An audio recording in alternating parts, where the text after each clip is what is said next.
I still remember the exact sound of the folder hitting the kitchen table, a hard, deliberate thud that echoed through the room like a gavel.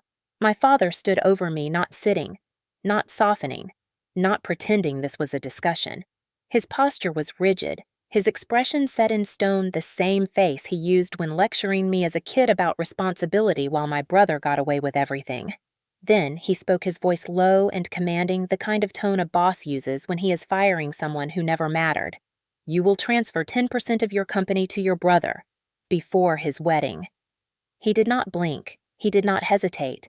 He did not even acknowledge the shock that must have flashed across my face. He spoke as if he were ordering a meal, as if my company was a family resource I had been selfishly hoarding. And in that moment, I realized he truly believed he had the right to decide what happened to something he had never contributed a single dollar or hour toward building. Before I could respond, he leaned closer, his eyes narrowing with that familiar mixture of disappointment and superiority. You would not have anything without this family. The words sliced deeper than his tone. They always did. He had spent my entire life rewriting my achievements as accidents, circumstances, or favors. Your success is an accident. Your brother deserves stability. You do not. Each sentence hit harder than the last. My brother sat behind him, leaned back in a kitchen chair with that same infuriating smirk he had worn since childhood, the one that said he had already won. Relax, sis. It is just 10%. Do not be dramatic. Just 10%. Just $300,000 of equity. Just the piece of my company that represented years of grinding, crying, failing, pushing, surviving. Just the part they thought my brother automatically deserved because he happened to be the son they valued. My mother stepped in, then her smile tight, the kind she used when serving guilt as if it were kindness. She held out a neatly printed document. This is nothing official. Just something small to show family unity. Her voice dripped with sugary manipulation, but my chest tightened the moment I touched the paper. I scanned the first page. Light wording, harmless phrasing, deceptively gentle. But when I flipped to the last page, my heart nearly stopped. My signature was already there, clean, smooth, perfectly aligned, except I had never signed it. They had scanned an old signature of mine, cropped it, pasted it, and were now waiting for me to sign page 1 so the entire fraud would become legitimate. It was not a misunderstanding. It was not an overstep. It was a coordinated setup, a calculated betrayal. My father crossed his arms, waiting confident he had cornered me. Sign it. The word was not a request. It was a command.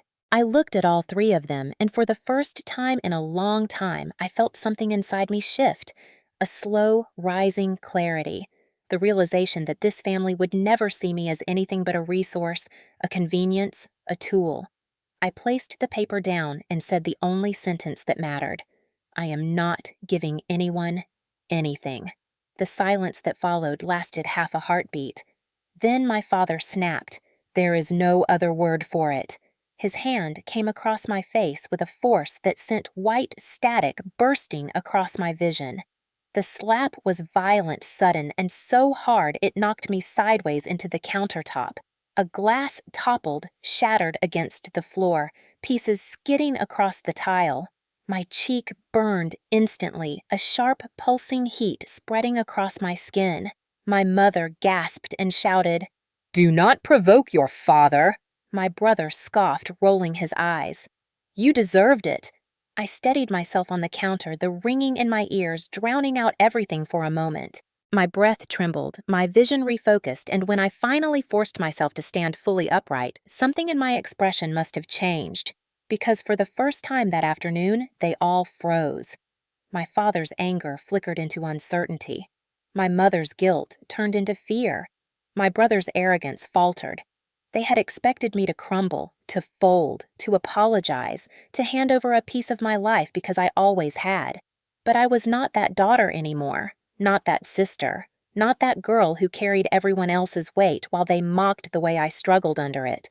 I stood there, my cheek throbbing glass scattered across the floor, betrayal thick in the air, and I understood with absolute clarity that this was the turning point. The moment when everything they had taken for granted would finally come crashing down.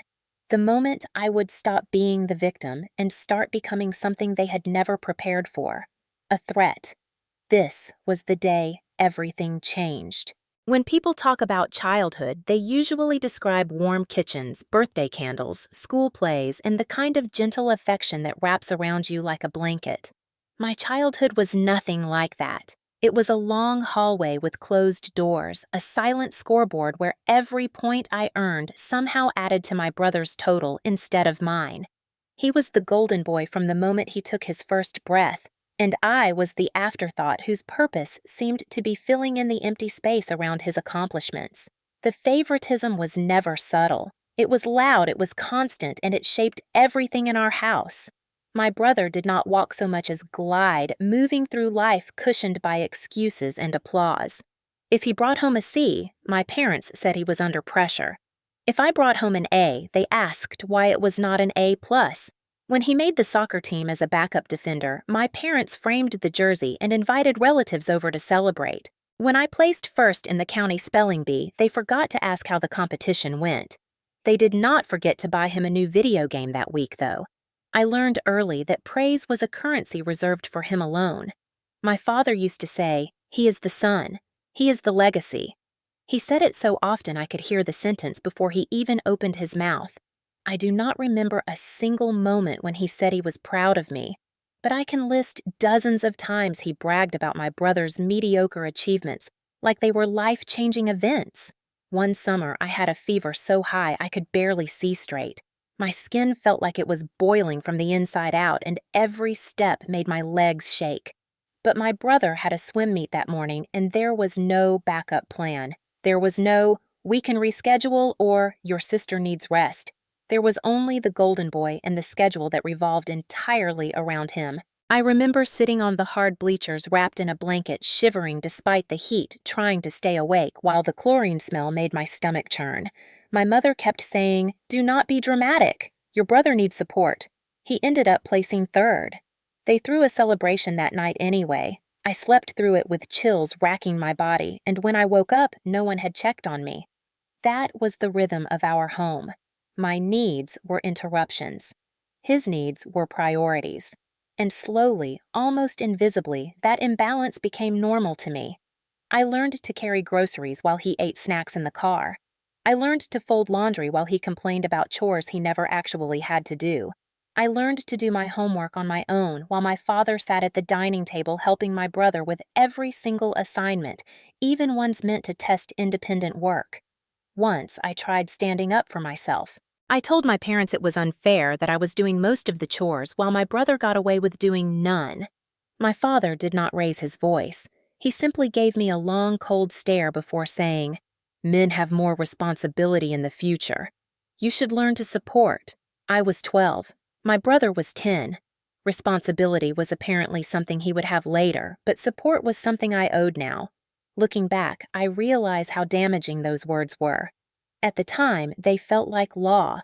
Over the years, that idea drilled itself into my mind until I believed my value depended on how much I could hold while silently breaking. My brother became a master at exploiting the imbalance. If a chore needed to be done, he found a way to make it mine. If he broke something, he blamed me before I even walked into the room. If he wanted attention, he threw a fit, and my parents turned to soothe him while telling me not to cause trouble. He learned that his tantrums were currency, and I learned that my feelings were inconveniences. That dynamic seeped into everything, even the small moments most families treasure. On Christmas morning, he always opened gifts first. When I was 14, I got a single sweater. He got a new bike, a gaming console, and 3 different jackets because, as my father put it, boys wear things out faster. When relatives visited, they asked about his sports, his grades, his plans, his future. No one asked about mine. I was the girl who helped serve food. He was the boy people bragged about. And when it came to discipline, the contrast was even sharper. If he hit me, my parents said he was just being energetic. If I pushed him back even lightly, they acted like I had committed a crime. There was one afternoon when he shoved me down the stairs during an argument over the TV remote. I landed hard on my back, tears stinging my eyes.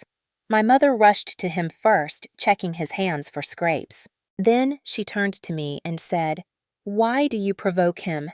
Be more patient. You are older. That moment stayed with me for years because it taught me something dangerous. Pain did not matter. Only peace did, and peace meant letting him win. As I got older, the golden boy narrative settled into our lives like it had always been there. My brother grew reckless, spoiled by a lifetime of unearned praise. I grew quiet, trained into a kind of emotional invisibility. But invisibility can be powerful. It lets you observe. It lets you learn. It lets you plan. And without knowing it, my family was teaching me the skills I would one day use to build a life far away from them. A life they never thought I deserved. A life they would eventually try to take back. They never imagined the invisible girl watching from the corners of their perfect little world would grow teeth of her own. But she did. And everything that came later, every twist, every confrontation, every moment of justice started right here in the shadow of the golden boy they created. Leaving for college should have felt like freedom, but for me it felt more like being pushed out of a house I had already been surviving and not living in. The day I moved into my dorm, my parents did not come. They said they were busy helping my brother get ready for his soccer tournament, even though he was not even playing that day. I dragged my own boxes up 3 flights of stairs in the August heat, sweat soaking through my shirt, my hands aching from the weight. No one hugged me goodbye. No one checked in. There was no tearful moment, no proud speech, no photograph. I simply left, and it was as if nothing in the house changed after I was gone. College was supposed to be the beginning of something brighter, but it started with a financial reality that slapped me harder than my father ever had. I had no savings, no family support, no secret fund tucked away for emergencies. Everything depended on me figuring out how to survive on my own. So I took the first job I could find working nights at a campus convenience store. Then I picked up a second job at the library on weekday mornings. And when tuition bills crept in and student loans felt like they were multiplying like weeds, I added a third job sorting mail in the basement of the administration building. My days became a blur of classes wedged between shifts. I learned how to nap sitting upright in the hallway between lectures, how to eat cheap microwave meals in 3 minutes flat, how to ration shampoo, how to stretch $20 across an entire week. While my peers complained about midterms, I worried about overdraft fees. And every time my phone buzzed with a message from home, it was never to ask how I was doing. It was always something like, "Did you send your brother the notes he asked for?" Or, "Can you help him with his application?" Or, "Your brother is stressed. Try to be supportive." I was drowning, and they still expected me to be his lifeline. Meanwhile, back home, my brother received a brand new used car for his 17th birthday. They paid for his apartment when he decided he was too mature for dorm life. They covered his food utilities and even his parking tickets because, as my father put it, boys make mistakes. While I was juggling 3 jobs to stay afloat, my brother was dropping out of college not once but twice. And each time he quit, my parents blamed the school for not being supportive enough. They never blamed him. They never even hesitated. They just picked up the pieces without question and gave him a fresh start. During my junior year, I was invited to an academic conference to present a research project I had spent months building. It was a huge opportunity, one that could help me land a future internship. I called my parents hoping maybe naively that they might be proud. My father answered the phone and said, "We cannot make it. Your brother has a job interview that day. He needs us. He needs them. I needed them. But need only flowed in one direction in our family. By the time I graduated, I felt like I had aged 10 years. I walked across the stage alone. My parents were not in the crowd. My brother did not text congratulations. I took a bus back to my apartment and celebrated by microwaving leftover pasta. That afternoon, scrolling through social media, I saw a photo of my parents and brother smiling at his new apartment complex. They were helping him settle in after his second dropout. 2 hours after my ceremony ended, they were taking selfies with him captioned, "Proud of our boy." After graduation, I moved to a small rented room above a mechanic's shop and started my first job in corporate logistics. The pay was minimal, but it was more money than I had ever made. I thought things might finally get easier. They did not. My parents called me only when they needed something. "Your brother needs help paying a bill. Your brother needs help with his resume. Your brother needs to borrow your car for a few weeks." Not once did they ask how I was adjusting or whether I was eating or sleeping or surviving. I was working full-time, taking online courses to advance my skills and still living paycheck to paycheck. There were nights I fell asleep sitting at my tiny desk with spreadsheets open on my laptop, waking up at 2 in the morning with a stiff neck and the sickening realization that I still had hours of work left. But something was changing. Slowly. Quietly. A shift that no one noticed because I had spent my whole life blending into the background. I began to save a little. Not much, but enough to feel like I was finally building something of my own. I stayed late at work, took on extra tasks, volunteered for projects no one else wanted. People started noticing. Managers gave me more responsibility. Colleagues came to me with questions. For the first time, I was not being compared to my brother. I was being seen. Meanwhile, my family life was falling further apart. My brother lost another job. My parents blamed the manager, then the economy, then his girlfriend. Never him. They called me asking if I could send him money until he got back on his feet. I told them I could not. My father snapped that I was selfish. My mother told me I was forgetting where I came from. Forgetting where I came from would have been a blessing. But I remembered everything, every chore, every insult, every time I was overlooked, every moment I had to survive without their help. And somewhere between those memories and the exhaustion of building a life on my own, a quiet determination formed. I was not going to spend my adulthood repeating the same pattern. I was not going to sacrifice everything so my brother could fail upward forever. I was going to build something that belonged only to me, something no one could take, something no one could rewrite. And even though I had no way of knowing it then, that decision would be the first step toward creating the company my parents and brother would later try to steal. The company that would eventually expose everything. The company that would finally give me the power to close the door on them for good. People love to tell stories about overnight success, as if wealth appears in a blink, as if companies rise from thin air with the help of luck or a good idea scribbled on a napkin. But that is not how my story began. My company did not come from privilege, inheritance, or family support. It came from exhaustion, grit, and a refusal to ever go back to the version of myself who once relied on people who never showed up. After college, I stepped into the corporate logistics world with the kind of hunger only someone who has scraped through survival can understand. My starting salary barely covered rent, and the office was a gray maze of cubicles and buzzing fluorescent lights. But to me, it felt like the first real doorway I had ever walked through. I arrived early, left late, and took every opportunity, even the ones no one else wanted. I volunteered to oversee messy projects that others avoided. I cleaned up databases no one had touched in years. I handled difficult clients with patience born from years of swallowing my own emotions. My supervisors noticed, not quickly but consistently. I became the person they trusted because I never let anything fall through the cracks. While my peers spent weekends relaxing, I spent mine teaching myself advanced logistics software, reading trade publications, and studying the patterns companies used to scale. I learned to analyze trends, predict shortages, optimize transport routes, and negotiate with suppliers. Every new skill became another layer of armor. After 4 years, I finally earned my first major promotion and a raise that made breathing feel just a little easier. Still, it was nowhere close to enough for what I was dreaming of. I had begun to see a gap in the market. Mid-sized companies were struggling with supply chain chaos, especially during seasonal spikes. Large consulting firms were too expensive and too slow.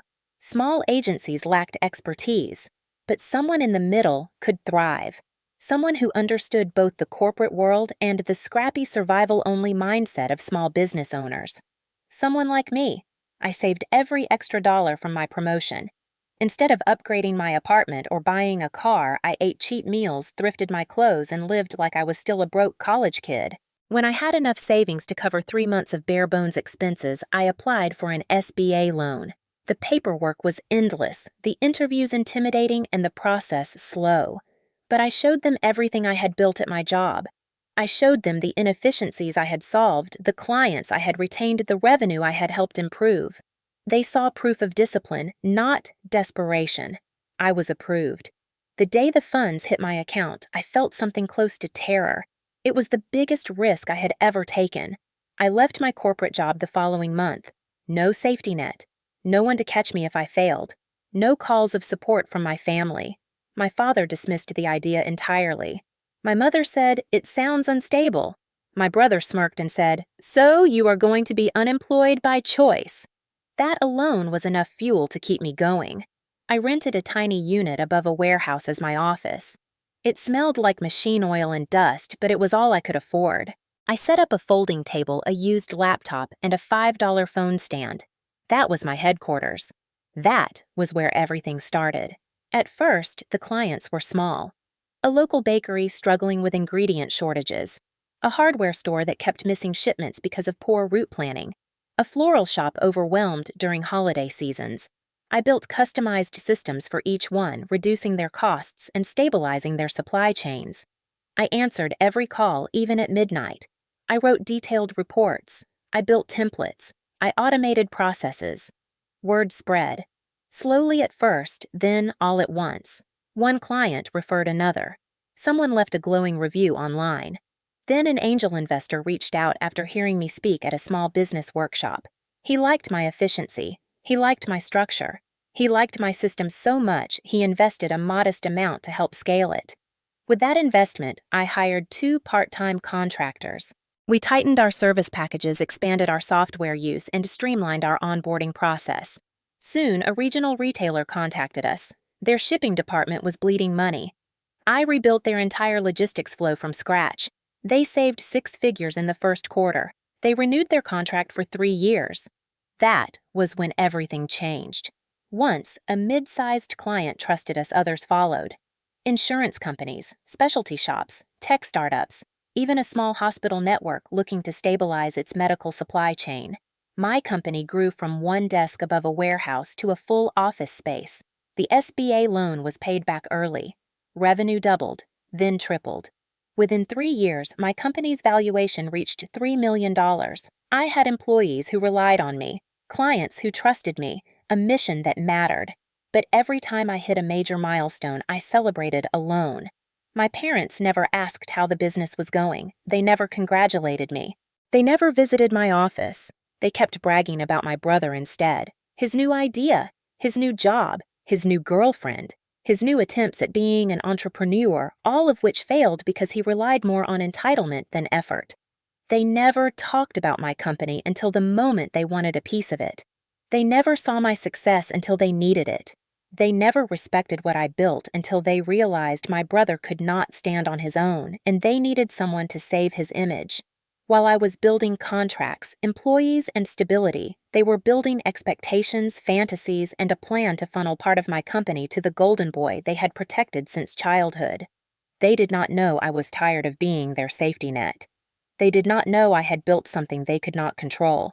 They did not know the invisible girl who once cleaned up after everyone had become someone powerful. And they definitely did not know that the company they dismissed as unstable years ago would soon be the weapon I used to expose every lie and betrayal they had tried to hide. The first time I heard about my brother's wedding plans, it was through a cousin's Instagram story. A blurred boomerang of champagne glasses clinking under soft golden lights, the caption announcing wedding countdown. The golden boy had proposed. The golden boy was getting married. The golden boy was ready to perform his next chapter of adulthood, and of course, the spotlight could not be allowed to dim for even a second. What I discovered next was almost surreal. My brother and his fiancée were planning a wedding so extravagant it looked like something ripped from a celebrity magazine. A venue overlooking a vineyard, imported floral arrangements, a $50 per guest signature cocktail, a live band, a designer suit he could not pronounce the brand name of, and a guest list that seemed to include every relative, former classmate, and person he wanted to impress. It did not take long before whispers spread that the couple could not afford any of it. His fiancée had expensive taste, but no savings. My brother had even less. His financial situation was a disaster, a tangled mess built from years of entitlement. Maxed out credit cards, a car payment months overdue, online loans with predatory interest rates, gambling losses, subscription services he forgot he signed up for. His financial disclosure looked like a crime scene. And none of this was surprising. The only surprising part was that he thought he could hide it. The illusion of success meant more to him than the reality of stability, and wedding culture in America is its own kind of performance art, one that consumes people who are terrified of appearing ordinary. My parents, of course, were thrilled. My mother cried when she saw the ring. My father toasted at dinner, saying, "This is the beginning of his legacy." They refused to acknowledge the truth. Their son, the boy who never completed anything he started, had no way to fund the spectacle he wanted. Deep down, they knew. But denial is a skill my parents cultivated carefully over the years, and in their minds, their son deserved a grand wedding simply because he existed. For weeks, they pretended everything was fine. My mother showed relatives the venue photos like she had paid for them herself. My father proudly talked about the guest list as if he were running a political campaign. Meanwhile, behind closed doors, my brother's fiancée requested something very normal and very American before signing their marriage license: premarital financial disclosure. It is standard in the United States. Before merging lives, couples disclose debt, income, savings, and spending habits. It protects both parties from surprises, especially when one partner may unknowingly inherit the other's liabilities. When she asked for it, my brother panicked. My parents panicked harder. They knew the moment the disclosure was revealed, their illusion of his stability would be exposed. My mother tried to downplay his debt. My father told her that love should not involve looking at numbers. But her family insisted. Her parents were financially responsible people, and they were not about to watch their daughter marry someone drowning in debt he refused to acknowledge. That was when my parents began shifting their attention toward me. At first, it was subtle. Little comments slipped into conversations. "Your brother is under a lot of pressure. Weddings are expensive. You are doing so well now. It must feel good to finally be able to help your family." I did not respond. I knew where this was headed. They did not bring up my company directly, not yet. They were waiting for the right moment to strike. They always waited for the moment they thought I was softened, vulnerable, or distracted. But they underestimated me. I had spent years drowning on my own, years making decisions in the dark without guidance, years working jobs until my hands shook, years building a company with no one cheering me on. I knew how to recognize manipulation long before it reached full form. As the wedding date approached, the cracks in my brother's facade grew wider. Payments for the venue were late. The caterer threatened to cancel the contract. The florist demanded the next deposit, or they would release the date. The band sent a final warning. His fiancée asked him why nothing had been paid. He blamed the bank, then the internet, then his accountant, which was amusing considering he did not have one. I knew exactly what my parents were going to do before they opened their mouths. They did not disappoint. They came to my house unannounced one Sunday afternoon, the same way people bring a stray cat into someone's yard and insist it belongs to them. My father sat down first, clearing his throat in the dramatic way he did whenever he wanted authority. "Your brother is going through something important right now. He needs stability." My mother nodded, her hands folded tightly in her lap. "The wedding is a chance for our family to show unity." Her tone was sweet, but her eyes were sharp. The air in the room changed. They had switched into that dangerous mode they used whenever they wanted something they had no right to ask for. Then came the line I knew was inevitable. "We were thinking that since your company is valued so highly now, maybe you could help. Not a lot, just a little. 10%, just a little. My company was $3 million. 10% was $300,000. Not a little. Not support, not love, not generosity. It was a bailout. An undeserved parachute for a man who spent his entire life believing he deserved to be carried." My father leaned forward. "It will help your brother start his married life right." And that was the core of all this. My brother was always supposed to start right. I was always supposed to start over. They needed me to rewrite their son's failures. They needed me to rescue their illusion. They needed me to save the wedding they could not afford. They did not see me. They only saw a wallet with my name on it. And in their minds, that wallet was already open. They had no idea how wrong they were. The pressure did not arrive all at once. It came in waves, subtle at first, then stronger, then relentless, the way a rip current pulls you farther and farther until you realize you cannot touch the ocean floor anymore. My parents had decided that I was the solution to my brother's financial disaster, and once they made that decision, they approached it with the same conviction they reserved for everything involving him. At first, they tried warmth. My mother began calling more often, her voice oddly cheerful, asking about my day, my health, my business. She had never asked about my business before. She had once called it unstable, then impractical, then too ambitious. Now she spoke about it like it was a family treasure she had helped create. I could hear the strategy in her voice. She was softening the ground before planting the demand. My father tried a different angle. He sent texts, long ones, explaining how proud he was that I had built something so strong. He claimed he always knew I would succeed, which would have been touching if it were not a complete lie. He ended each message with vague hints about family responsibility. You are in a position to lift others now. Family supports each other. Your brother is counting on you. None of this surprised me. Manipulation had always been their language. But what did surprise me was how quickly the facade dropped once I did not respond the way they expected. The warmth turned sharp.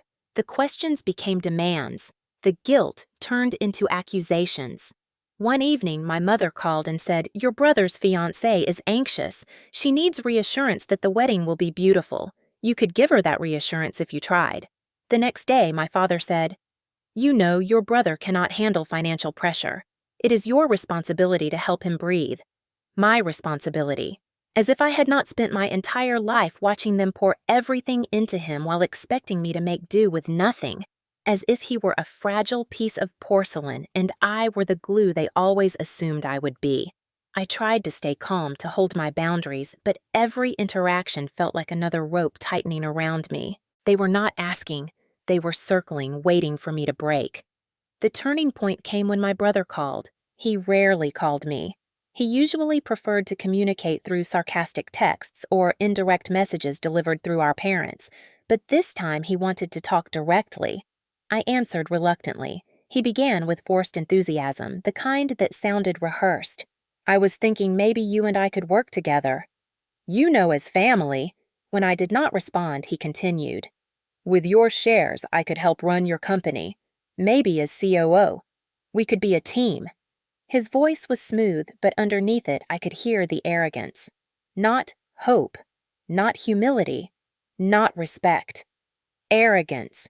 He already believed he deserved a place in my company simply because he wanted one. I asked him what experience he had in logistics. He paused for a long moment, then said, "Well, I am good at managing people." I almost laughed. The only people he had ever managed were waiters who brought him drinks. He continued rambling about how taking on an executive position would help his fiancée feel secure and how it would make our family proud. The more he spoke, the clearer it became that he did not want a job. He wanted control. He wanted the status. He wanted the image. He wanted the reward without earning anything, and he fully expected me to hand it all to him. When I told him no, his tone snapped instantly.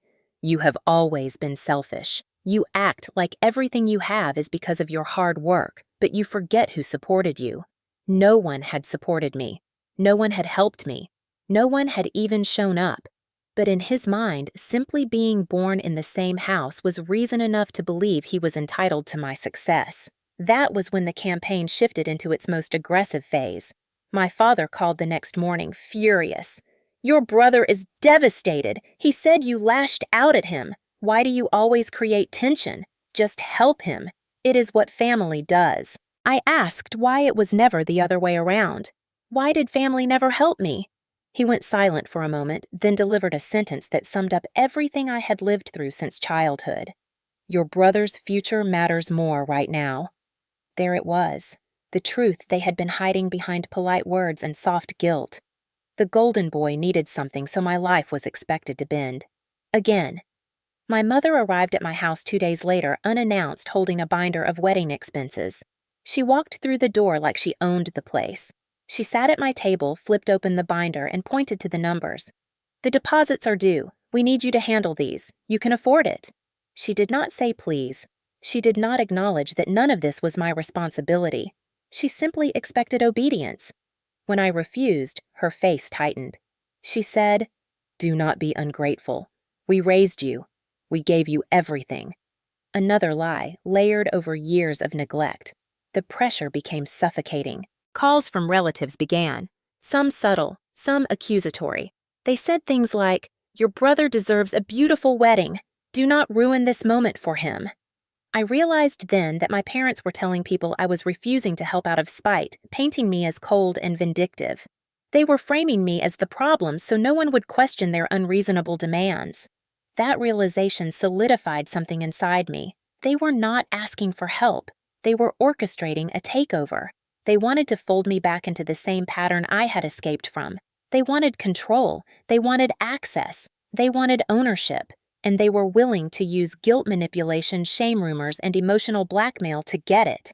The pressure campaign was not just a tactic. It was a declaration. They believed I was still the child they molded.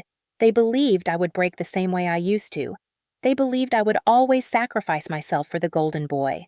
They had no idea how wrong they were. I should have expected the escalation. When people who rely on manipulation feel their grip slipping, they do not back down. They tighten their hold. They push harder. They turn ruthless. And my family had been practicing that pattern for years. But even then, I was not prepared for how far they would go, or how quickly things would turn physical and dangerous once they realized pressure alone would not work on me anymore. The day it happened started deceptively calm. My mother had texted asking if I could stop by the house to talk things through. The tone of her message was sugar-coated, almost gentle dripping with the type of false warmth she reserved for moments when she wanted something badly.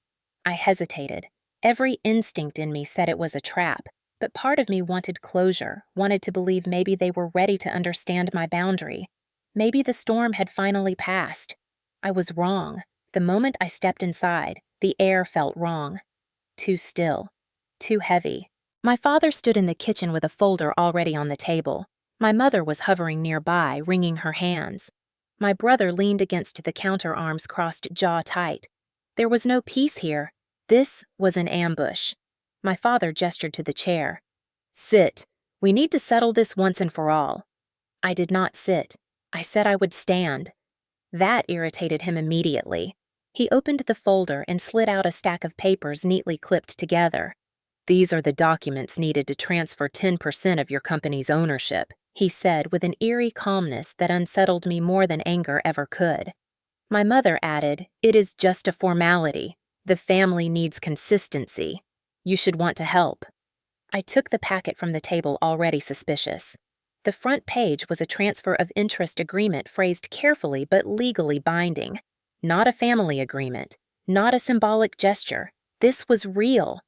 I flipped through the pages, scanning the text. Then something on the last page made my breath catch. My signature. My full, legal signature. Already printed. Already dated. Perfectly placed in blue ink that was not ink at all. A scanned copy. A forged copy. A copied signature from one of the many documents I had signed in my early business days, taken without permission, pasted here to make the entire transfer look legitimate if I signed even one more line. I felt the room tilt slightly as my stomach dropped. "You forged my signature." My voice came out low, almost a whisper, but sharp enough to slice through the room. My father stiffened. "Do not exaggerate. It is just a placeholder. Everyone does it." "No," I said, forcing my voice to stay steady. "Forging someone's signature is illegal." My brother scoffed and pushed away from the counter. "Oh, come on. Stop acting like this is a crime show." "It is not that deep. It was exactly that deep. Worse, even. If I signed any part of the document, the forged signature would merge legally, and they could argue I had signed the final page voluntarily. They were trying to trap me. They were trying to steal from me.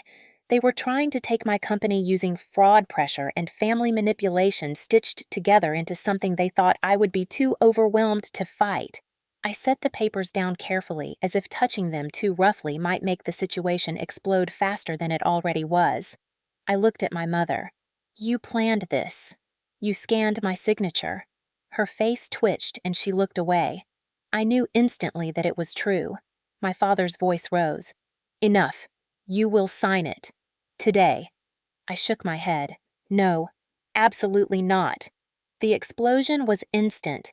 My father's face twisted in fury the same way it had when I declined to obey him as a child. But this time, there was something darker in his expression. Something wild. Something territorial. He stepped forward too fast, too close. "Do not talk to me like that. I will not let you ruin this family out of spite." I stepped back. He stepped closer. My brother blocked the exit. My mother tried to speak, tried to soothe him, but he shoved her aside without even looking at her. It was happening again. The same pattern, the same violence, the same belief that force would make me submit. But I was not a child anymore. He grabbed my arm first, fingers digging painfully into my skin as he tried to pull me toward the table. "Sign it! Now!" His grip tightened. I tried to pull free. "Let go of me!" He yanked harder. The fear hit me like a punch to the gut, but beneath it was something stronger. A rising fury, a clarity that cut through the panic. I twisted my arm the way a self-defense class had taught me years earlier, wrenching myself free. "Let go."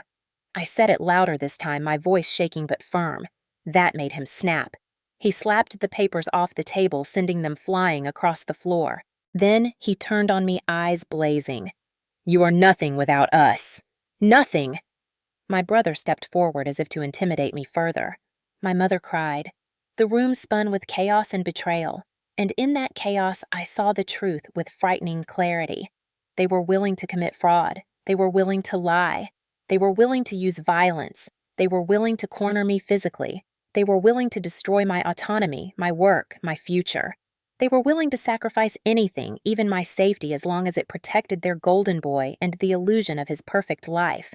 I did the only thing I could. I pulled out my phone, snapped pictures of every forged page on the ground, and sent them to myself immediately. My father lunged as if to grab the phone, but I stepped back out of reach. "Do that again," I said quietly, "and I will call the police." The threat froze him, not because he respected me, because he feared consequences. Real consequences. Consequences that could shatter the image he worked so hard to protect. I walked toward the door slowly, keeping my eyes on all three of them. When I reached the doorway, I turned back just long enough to say the one sentence that shifted the entire balance of power in the room. "You will regret this." Then I walked out, and for the first time in my life, it was not a warning. It was a promise. When I walked out of that house with the photos of the forged documents safely stored on my phone, I thought I had finally reached the peak of their betrayal. I believed nothing could shock me anymore. They had tried emotional manipulation, guilt threats, and finally physical coercion. Forging my signature felt like the darkest line they could cross. But I was wrong. What came next wasn't just an escalation. It was evidence that my family had been preparing to destroy me long before the wedding ever became an excuse. What happened in the following days unfolded in fragments, each piece worse than the last. I began by reviewing my financial accounts not because I suspected anything specific, but because my instincts told me something was off. The forged signature wasn't just desperation. It was practice. It was confidence. It was the kind of move people make only when they know they can get away with worse. So I logged into my credit monitoring service, one of those monthly subscriptions I had signed up for years ago to protect my business. I expected everything to be normal. Instead, the first thing I saw was a notification that made cold sweat break across my skin. "New credit card opened under your name." My stomach clenched. I clicked the notification. A credit line for $8,000, opened 3 months ago. Issuing bank, not mine. Address, not mine. I felt a chill ripple through me. Someone had used my social security number. Not a typo, not an accident, identity theft. I immediately checked the balance, nearly maxed out, and below it was a list of transactions that made everything inside me freeze. Sports betting apps, high-end sneakers my brother had posted online, a rental car in his name, a bar he frequented. I didn't want to believe it. I tried to tell myself there had to be some mistake. But then I saw the final charge, 3 payments made to a wedding planning company. 3 payments that matched the amounts my mother had been complaining about. 3 payments made with a card that did not belong to me but was legally tied to my identity. My brother had not just used my name. He had used my social security number to open a credit card in my name. And he had been doing it for months. My breath caught. My heart pounded so hard I felt it in my throat. This wasn't bad judgment. This wasn't carelessness. This was a deliberate crime, and I knew instantly he hadn't done it alone. My brother barely understood how taxes worked. He didn't know how to open an account, let alone bypass identity verification. Someone had helped him, and the moment that thought formed, I knew exactly who it was. My parents. They always kept old paperwork, old tax forms, old medical documents, old school records, all stored in a filing cabinet in the hallway closet, all containing my SSN. They had the information. They had the motive. And they had the delusion that family loyalty placed them above the law. The betrayal hit me with such force I had to sit down. My hands shook. My chest felt tight, as if grief and anger were fighting for space inside me. They hadn't just tried to take my company. They had been stealing from me for months, slowly, carefully hoping I wouldn't notice until it was too late. My phone buzzed in my hand. A message from my mother. "Please, think about your brother. He is under so much pressure. Help us fix this." The audacity made me nauseous. Help us fix this. Not apologize, not explain, not confess. Help us fix this. I was still staring at the credit report when another notification appeared. Collections alert. A loan I had never taken out flagged as late. The amount, $15,000. My hands went cold. Then I checked the inquiry history. 3 loan applications in my name. 1 approved. 1 being reviewed. 1 pending. All dated within the last 2 months. All using my identity. All leading back to my parents' home address. That was the moment everything clicked together. They weren't just trying to get 10% of my company. They weren't just trying to push me into financial responsibility for the wedding. They were already using me to pay for it. They were using my credit, my SSN, my financial reputation, my future. They were planning to funnel my money, my stability, and my name into the wedding to cover the debts my brother had racked up through years of irresponsibility. And the 10% was supposed to act as the final patch to cover the hole they had already torn open. I felt the air shift around me as the truth settled. This wasn't impulsive. This wasn't emotional. This wasn't panic-driven. This was coordinated fraud, a family operation. My father provided the rage and pressure.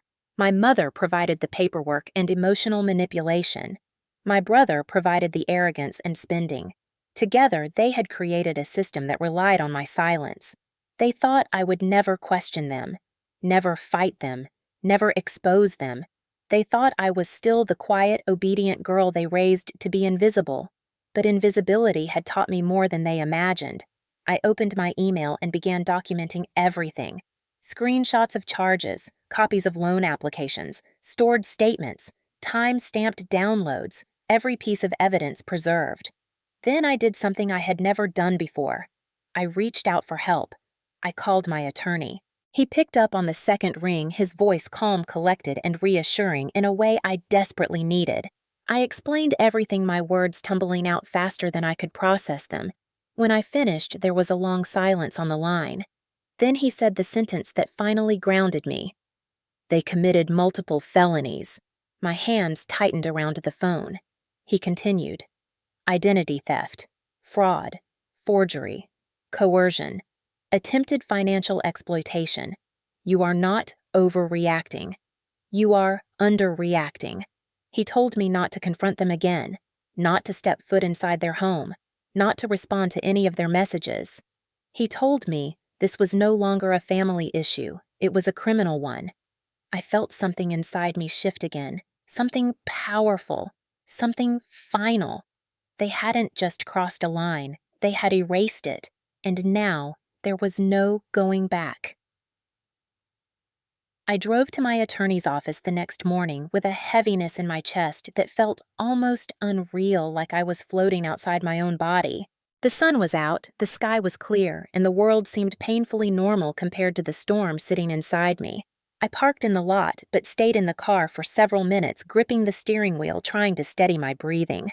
I had walked into this office before for routine business matters contracts, partnership documents, expansion plans. Never like this. Never with evidence in my phone that my own family had turned into criminals wearing familiar faces. When I finally stepped inside, the receptionist greeted me with her usual warmth, but even she paused when she saw my expression. She quietly guided me back to the conference room where my attorney was already waiting, stacks of folders spread across the table, a legal pad positioned in front of him, pen in hand. He stood, shook my hand, and studied my face with the kind of calm, attentive focus that only seasoned attorneys have. He gestured for me to sit. Start from the beginning. Leave nothing out. I opened my phone and began. I showed him the forged documents first, the scanned signature printed perfectly onto the last page. His eyes narrowed as he examined the pictures, tapping the screen to zoom in. Then I showed him the credit card. I never opened the transactions that matched my brother's habits, the loan applications, the collections, noticed the inquiries tied to my parents' address. I showed him everything I had found, every screenshot, every email alert, every clue I had gathered in the frantic hours of the night. He listened without interrupting, his expression unreadable but focused. When I finished, he took a long breath, leaned back in his chair, and said the words that would shift everything. What your family has done is not only abusive, it is criminal. I already knew that deep down, but hearing it spoken aloud with legal authority felt like a shock that traveled down my spine. He picked up his pen and began listing categories on the notepad. Identity theft, fraud, forgery, coercion, attempted exploitation, financial abuse. He looked up. This is a package of charges that carries years in prison if prosecuted. He was calm, matter of fact, but the weight of his words pressed on me. I had always imagined my family dysfunctional, toxic, cruel even. But criminals, felons, people who could go to prison. That reality twisted something inside me. He continued. What they did with your social security number is a federal offense. What they did with your signature is forgery, and forgery in the context of transferring a business interest is viewed very harshly. What they did with the loans is fraud, and the physical coercion you described is relevant as well. I swallowed. I had come here for clarity, but I did not expect the clarity to be this bright, this sharp, this devastating. What do I do now? He folded his hands. First, we protect your assets. Every dollar, every share, every piece of intellectual property. I already took a breath to say I had no idea how to do that when he raised a hand gently. You already did the most important thing 6 months ago. He reached for a binder on the shelf behind him and opened it to a page with a heading that made my heart jolt. Living Trust Agreement. I blinked. Wait, that was for estate planning. He nodded. Yes, and I recommended it then because entrepreneurs often need protection from unpredictable liabilities. But in your case, it is doing something even more important. Your company shares have been held in this trust for months. They are not in your personal name. They cannot be seized, transferred, or claimed by anyone else. I stared at the page. The lines of legal text blurred for a moment as relief washed through me. They cannot take my company. He shook his head firmly. They cannot even touch it. Whatever they forged, whatever they signed, whatever they attempted, none of it affects the trust. Your shares are insulated, protected, off limits. For the first time in days, the world felt like it stopped spinning. I had unknowingly saved myself months ago. I had built a fortress around the one thing they had targeted the hardest. My attorney turned to the next step. Now we build a legal wall around you. First, we dispute all fraudulent accounts and freeze your credit. Then we report the identity theft. Then we document every piece of evidence. After that, I will send a cease and desist letter to your parents and brother. I inhaled sharply. You are going to contact them. His expression turned serious. They need to know they no longer have access to you financially or personally. They need to know that if they continue this behavior, they will face immediate legal consequences. He paused. And based on the evidence, there is more than enough for prosecution. My chest tightened. The idea of seeing them in court. The idea of them being arrested. The idea of my family shattering publicly. It overwhelmed me. But then I remembered the folder on the table. My signature printed without permission. My brother blocking the doorway. My father's fingers bruising my arm. The lies. The manipulation. The entitlement. the complete disregard for my safety, my property, and my humanity. I remembered that they had already shattered the family. I was just finally looking at the pieces. My attorney slid the legal pad closer to me. I need you to understand something. What they did is not normal family conflict. What they did is not a misunderstanding. This is organized financial abuse. What you are doing now is not betrayal. It is protection. I nodded slowly, feeling the truth of his words settle into me with the weight of inevitability. He outlined the plan step by step. I would forward all evidence to his office. I would stop all direct communication with my family. I would document every attempt they made to reach me. I would not go to their house again. I would not respond to their guilt. I would not apologize. I would not negotiate. The line between us was now legal, firm, final. Before I left, he said one last thing that stayed with me. You are not alone. They wanted you isolated. That is how abusers operate. But you came here. You reached out. That is strength. I walked out of the office into the crisp air, the sun warm on my face, but for the first time in years, I felt something that had always been missing. I felt protected, prepared, and no longer afraid. When I left my attorney's office, the world looked strangely sharper, as if everything had been wiped clean and replaced with a new version of reality, one where nothing was hidden anymore. The parking lot shimmered with heat. The air smelled faintly of cut grass, and distant traffic hummed like a low warning. I stood beside my car for a long moment, letting the weight of everything settle into my bones.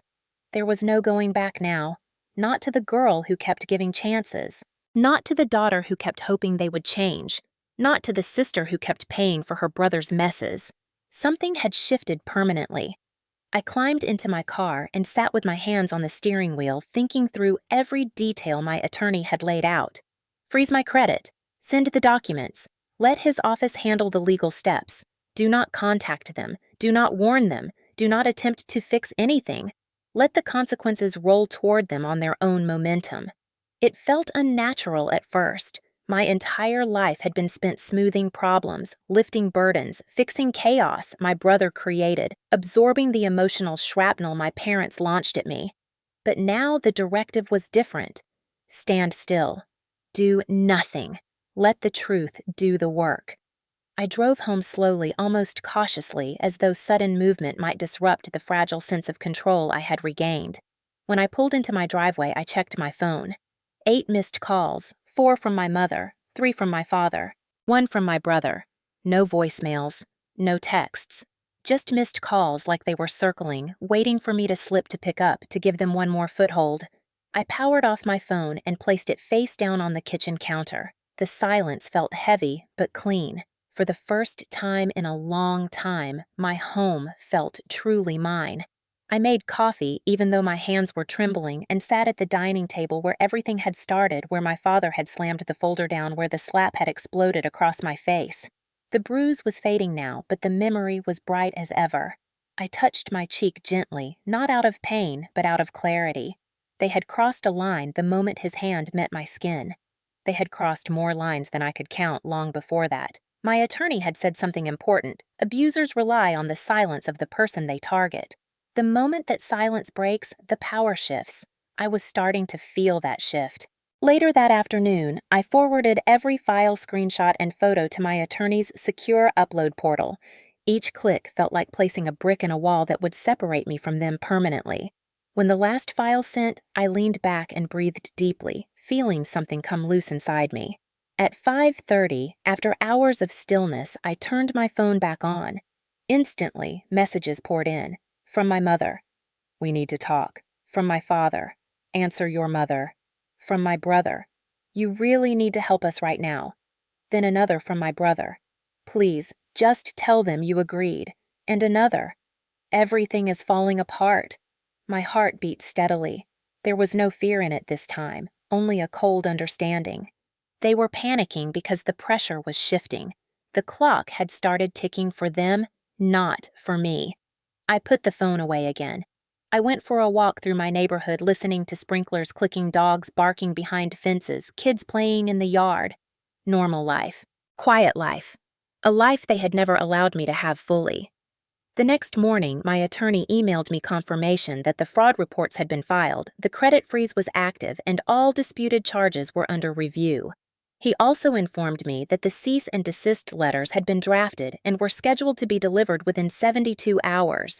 That meant my family had less than 3 days before they would receive legal notice that their game was over, that they could no longer approach me, that any attempt to contact or harass me would be documented and used against them, and that the identity theft they tried to hide could lead to criminal prosecution. I thought about whether they would understand any of that before it arrived. Probably not. They had never understood consequences until they were standing in the middle of them. By midweek, the deterioration had already begun. My aunt called confused and concerned. She said my parents had been arguing loudly for days. My brother had been snapping at everyone and throwing blame in every direction. My mother claimed I was being dramatic and ungrateful. My father said I was threatening the family's future. My brother swore he had done nothing wrong and that someone had misinformed me. My aunt spoke in a quiet voice. Something is really wrong over there. Whatever it is, stay away. It struck me that this was the first time anyone in my extended family had ever warned me for my own protection. Maybe they had always suspected something but never interfered. Maybe they simply never knew the extent. That night, my brother texted again. He said the wedding planner wanted updated financial records. He said the bride's family was asking questions he could not answer. He said he needed me to come over and pretend everything was fine. I stared at the messages for a moment, marveling at the delusion. He still thought this was a performance. He still believed lies could patch holes large enough to swallow his entire future. I typed 2 words. I won't. Then I turned off my phone again. On Friday afternoon, the cease and desist letters were delivered. My attorney called to confirm. The documents had been received and acknowledged. My family now knew the seriousness of what was coming. All that remained was the fallout, and it would arrive soon, sooner than any of them expected. The clock was ticking, and for once it was not counting down to my destruction. It was counting down to theirs. The rehearsal dinner was held at a high-end restaurant downtown, the kind with linen tablecloth, soft lighting, and a waitstaff trained to anticipate every need before a guest even raised a hand. I arrived precisely on time, neither early nor late, wearing a simple navy dress, my hair pulled back, my posture steady. I walked in with the calm detachment of someone who already knew how the night would end. My heart was steady, my breath controlled. I had rehearsed this moment again and again in my mind until the emotions had settled into something cold and clear. The hostess led me to the private dining room, its glass walls glowing with warm light. Inside, chatter filled the air. Wine glasses clinked and laughter rose from my parents' table like nothing in their lives had ever gone wrong. My mother looked radiant, my father proud, my brother triumphant. For a moment, I simply stood in the doorway and watched them absorbing the scene they had built, the fantasy they had been trying to maintain while their lies leaked through every seam. When they saw me, the room shifted. My mother's smile froze, first, then cracked into confusion. My father's jaw tightened. My brother straightened in his chair, surprise flickering across his face before he forced a grin. He lifted his wine glass as if greeting a friend he had not betrayed. "You came," he said loudly, like he wanted the whole room to hear. I nodded once, neither cold nor warm, just neutral. Several family members stood to hug me, but I sidestepped gracefully, offering a polite smile instead. Tonight was not about affection. Tonight was about truth. I took a seat at a small table near the front of the room, positioned perfectly to face the projector screen that hung discreetly over the bar area. The restaurant staff had helped me set everything up earlier, following every instruction without question. They did not know what was coming. No one did except me. Dinner began. Toasts were made. Compliments floated through the air. My parents bragged obnoxiously about the wedding venue, the catering, the dress fittings, the guest list. They spoke of my brother's bright future with words that sounded rehearsed, polished, and desperately performative. And then came the moment. My father stood at the head of the room, tapping his glass for attention. He cleared his throat dramatically, straightening his jacket like he was about to give a speech worthy of national broadcast. "Thank you all for being here tonight," he began with a booming voice. "We are so proud to celebrate our son. We are grateful for family, for loyalty, for sacrifice." He glanced in my direction when he said sacrifice, a pointed reminder of what they had demanded from me.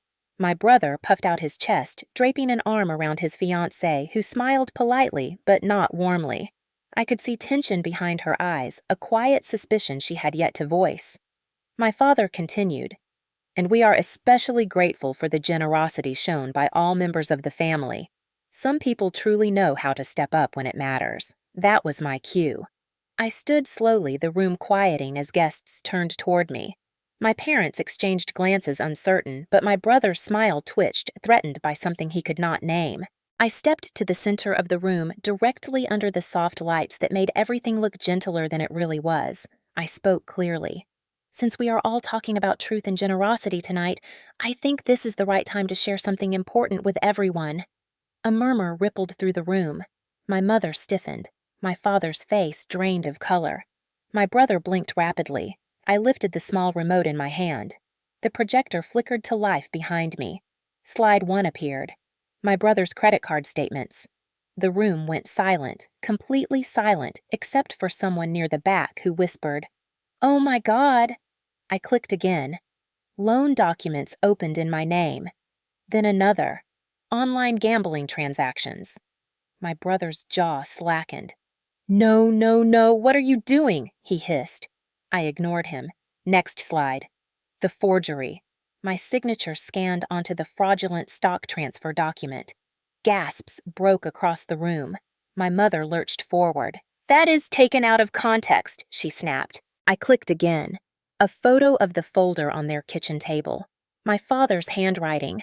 A voice recording of him saying, "You will sign this whether you like it or not." The room shifted from shock to disgust. I clicked again.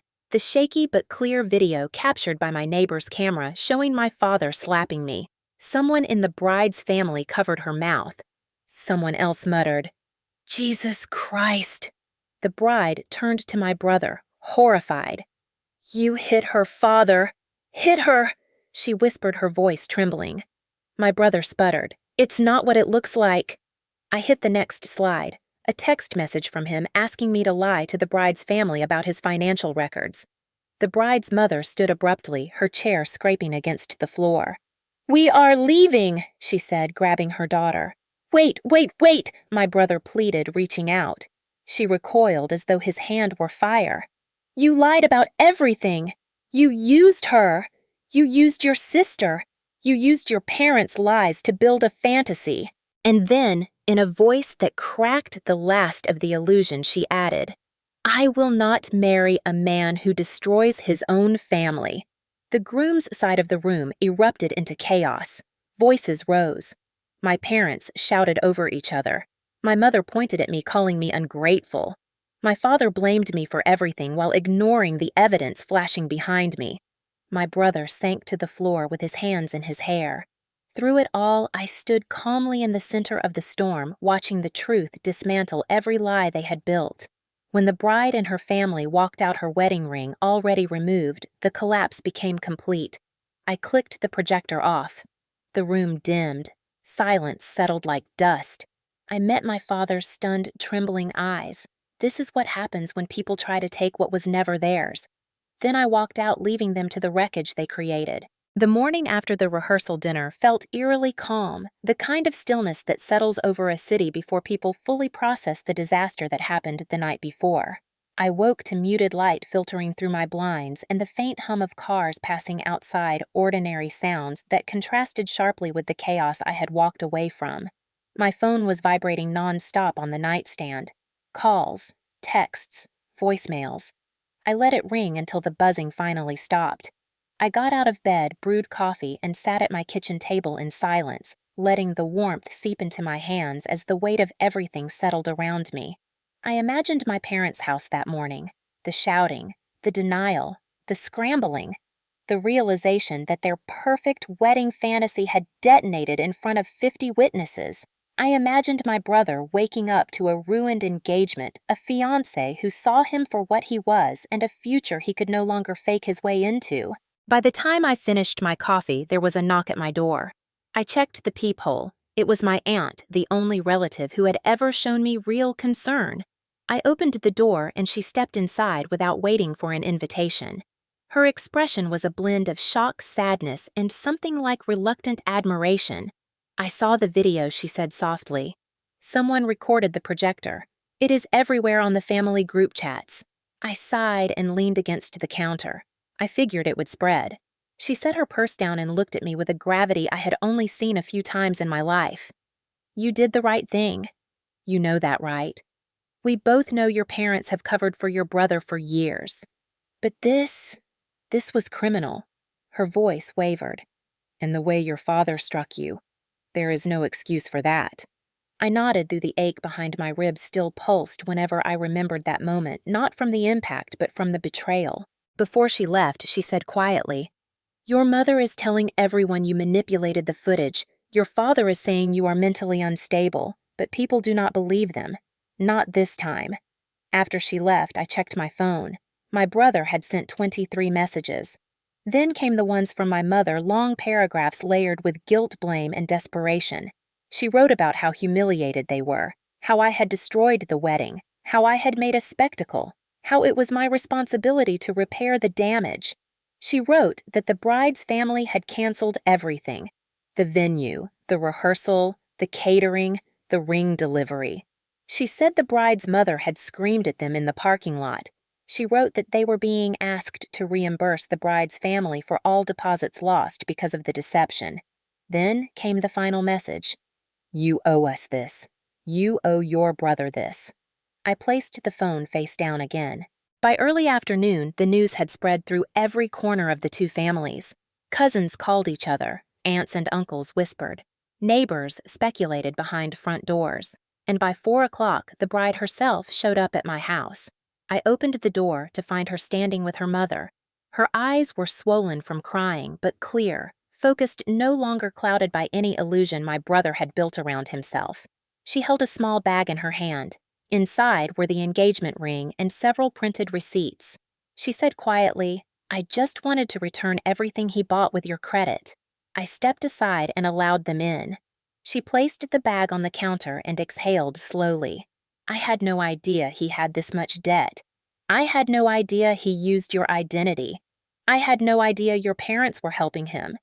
I offered her a glass of water and she shook her head. Her mother spoke next, voice sharp with controlled fury.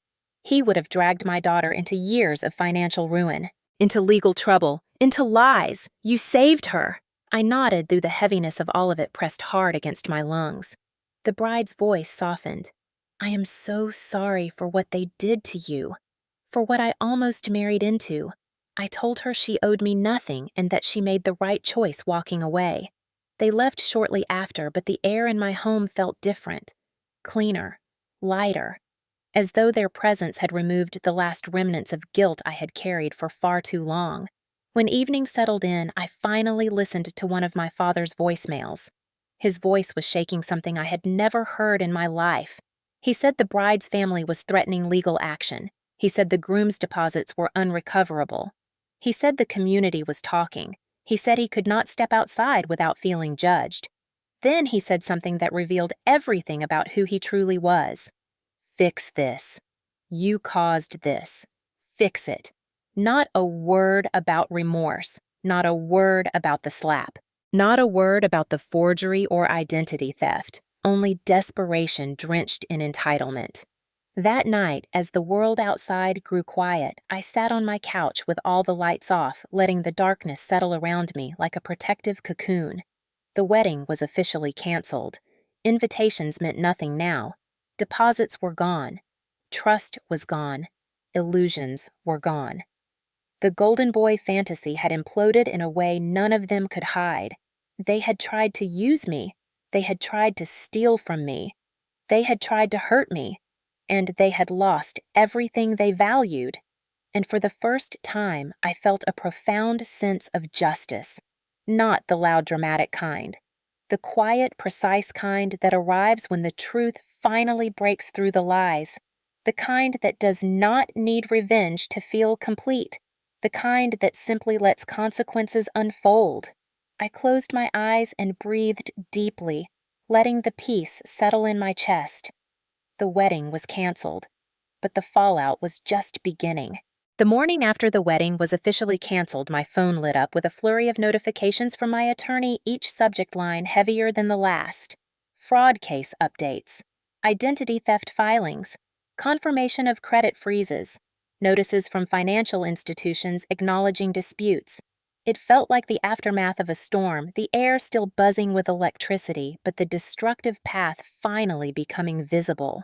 I sat on my couch, coffee cooling in my hands, reading through each update carefully. Everything was unfolding exactly as my attorney had predicted. The lies my family built for years were collapsing one by one, and now the legal system was sweeping through the ruins, documenting every fracture. By 10 o'clock, the first call came from a collections agency. They informed me politely but firmly that they had opened an investigation into fraudulent activity related to multiple accounts tied to my Social Security number. They assured me I was not responsible for any charges while the investigation was active. The man on the phone even sounded sympathetic when I explained that the fraud had been committed by family.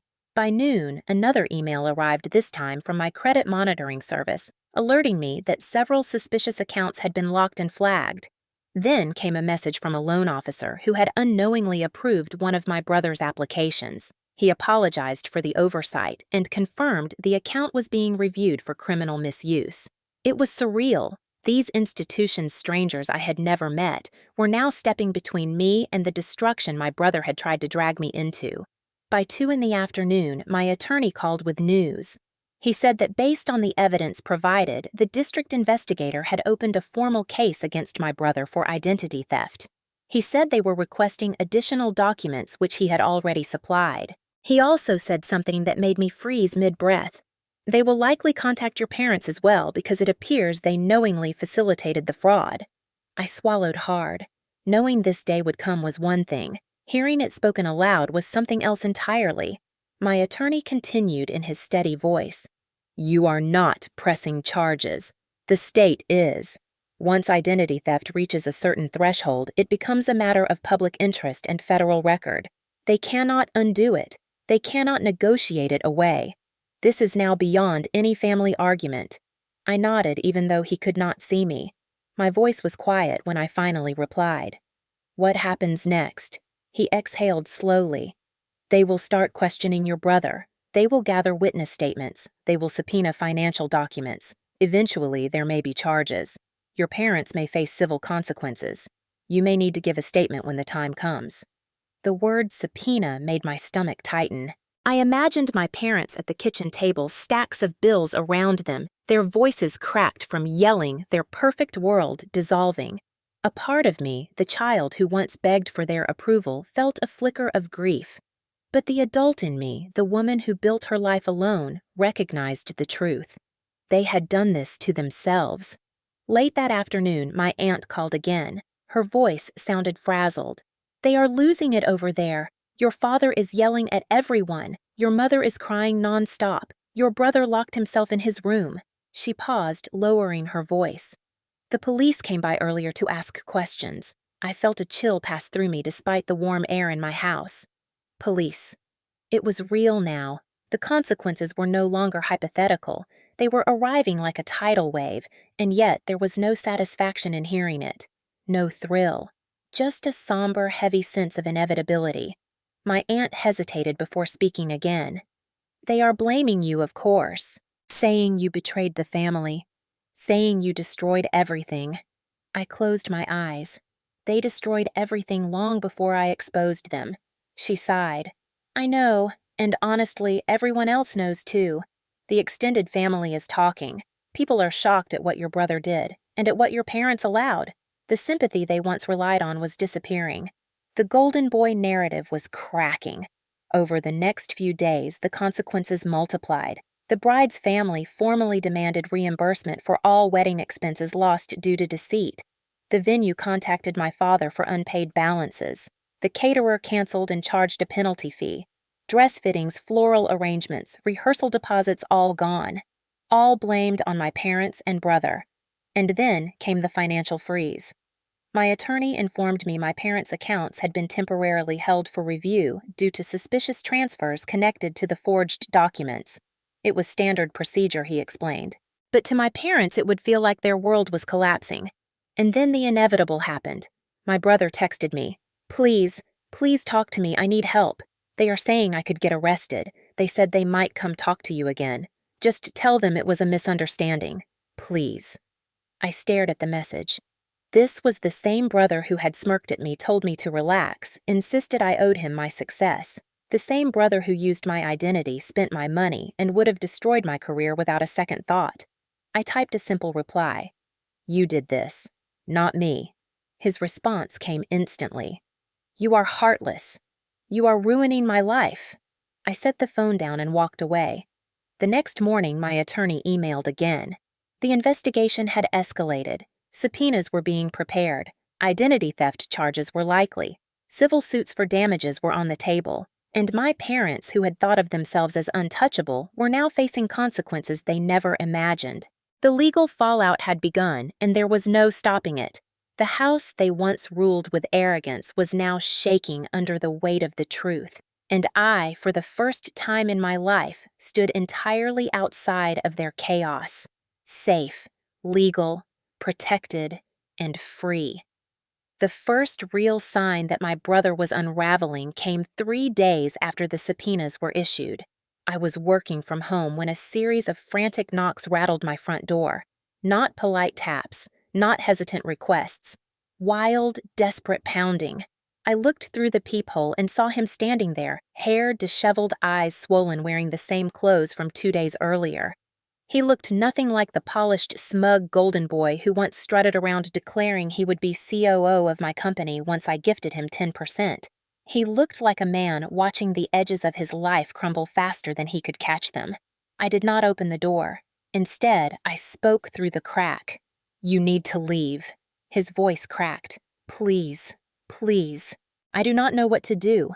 They said they might charge me. They said I stole your identity. They said the credit cards are tied to federal fraud laws. They said Dad could get pulled in." He dragged a trembling hand through his hair. "I cannot let this happen. You have to help. You have to tell them you gave me permission." I steadied my breathing and kept my tone calm. "I did not give you permission. You forged documents. You opened accounts in my name. You lied. You hit me. You tried to steal my company." His voice rose desperate and angry. "I did not hit you. Dad hit you, and it was an accident. You provoked him." My stomach tightened at how easily the truth twisted into whatever version served him best. I repeated quietly, "You need to leave." He slammed his fist against the door, the impact shaking through the frame. "Why are you doing this to me? I am your brother. Family is supposed to protect family. You ruined everything." I closed my eyes briefly, letting the words wash over me without sticking. He had always believed protection flowed only toward him, never from him. He had never seen me as family, only as a resource. I spoke again. "You have 30 seconds to step off my property." When he realized I would not break, something inside him cracked visibly. His shoulders slumped, his breath hitched, and for the first time I saw the truth behind his eyes. Panic. Not regret, not empathy, panic, the fear of losing privileges he had always taken for granted. He finally backed away and walked down the path, his movements heavy, defeated. That was the last time he came to my door. But it was only the beginning of his downfall. Over the next several days, the consequences of his choices circled tighter. His bank accounts were flagged for suspicious activity. His credit report plummeted into the lowest tier. His phone was bombarded with calls from investigators and financial institutions seeking explanations he could not provide without admitting guilt. Then came the breaking point. The startup he had been bragging about for months, the one he claimed would make him a millionaire, before 30 was flagged by the SEC for irregularities in its filings. According to reports forwarded to my attorney, my brother had submitted documentation that relied on falsified creditworthiness and inaccurate financial projections. The SEC did not take kindly to deception. They launched a review. His business partners backed out instantly, not wanting their names attached to anything resembling fraud. Within 2 days, his startup website disappeared. His LinkedIn was wiped clean. His social media accounts went silent.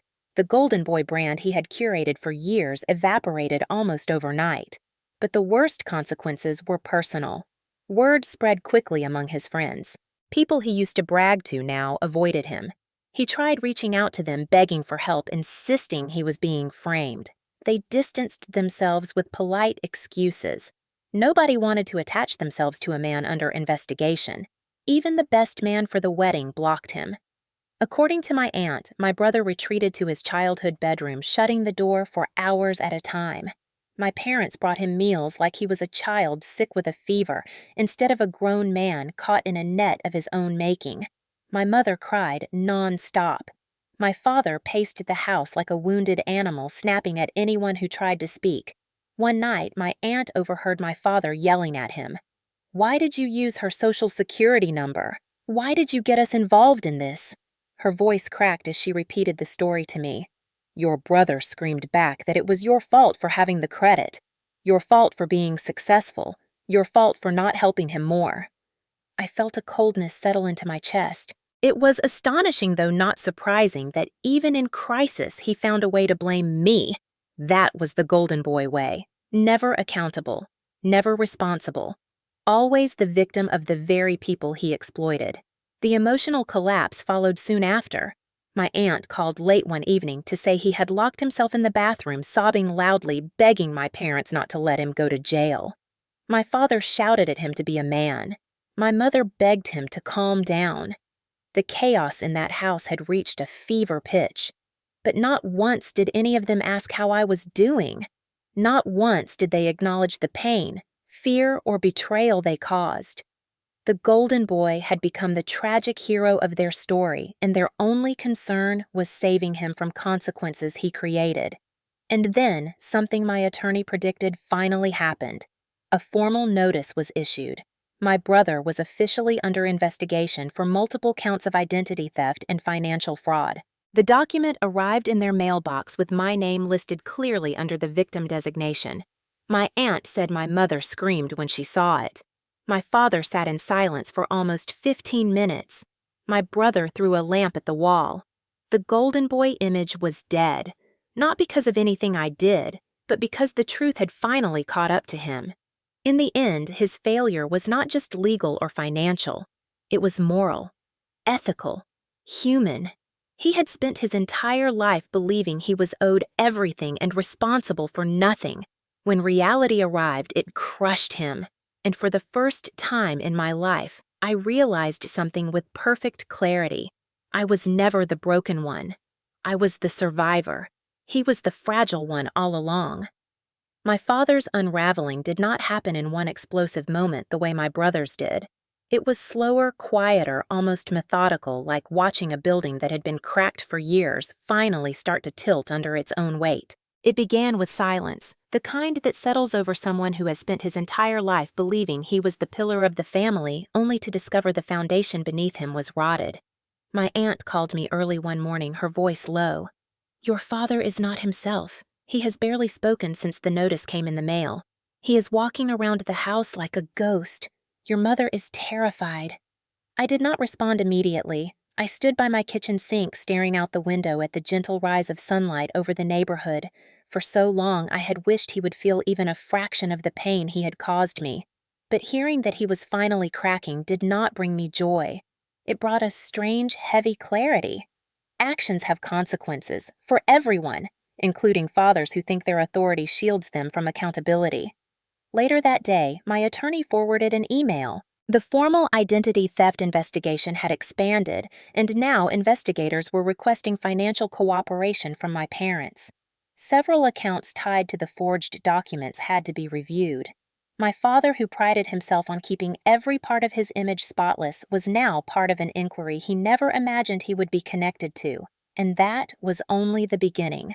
According to my aunt, he stayed in his study most days, blinds drawn, pacing back and forth, muttering about loyalty, family betrayal. He was not angry in the loud, explosive way he usually was. This was different, This was fear. Real fear. The kind that comes when a man who has controlled everyone around him realizes he has no control left.